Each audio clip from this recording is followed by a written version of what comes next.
মদ বিক্রি শুরু করেছে সৌদি আরব। অ্যালকোহলের উপর বিধিনিষেধ এবার আরও শিথিল করেছে দেশটি। শুধু বেতনের প্রমাণ দেখিয়েই এখন থেকে দেশটিতে থাকা অমুসলিমরা মদ কিনতে পারবে। গণমাধ্যমগুলো বলছে, যাদের মাসিক আয় 50,000 রিয়ালের বেশি তারাই এখন থেকে মদ কিনতে পারবেন। বেতনের প্রমাণ হিসেবে অ্যালকোহল বিক্রয় কেন্দ্রে স্যালারি সার্টিফিকেট প্রদর্শন করতে হবে। গত বছর রিয়াদে দেশটির প্রথম অ্যালকোহল বিক্রয় কেন্দ্র স্থাপন করে সৌদি সরকার। সেখান থেকে শুধু বিদেশি কূটনীতিকদের জন্য অ্যালকোহল ক্রয়ের অনুমোদন দেয়া হয়। এবার সেই ব্যবস্থায় পরিবর্তন এনেছে মোহাম্মদ বিন সালমানের প্রশাসন।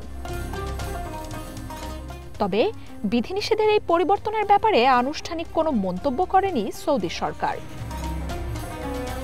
সম্প্রতি আমেরিকার গণমাধ্যম ব্লুমবার্গ জানায়, রিয়াদের পর আরও 2 শহরে অ্যালকোহল বিক্রয় কেন্দ্র খোলার কাজ করছে মোহাম্মদ বিন সালমানের প্রশাসন, যার মধ্যে রয়েছে বন্দর নগরী জেদ্দাও।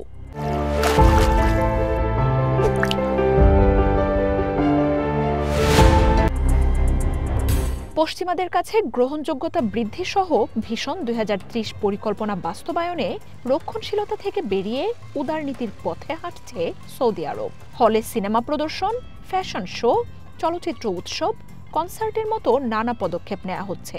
বিদেশি পর্যটক আকর্ষণে আগামী কয়েক বছরের মধ্যেই বিলাসবহুল হোটেলগুলোতে অ্যালকোহল ক্রয় আরও সহজলভ্য হতে পারে।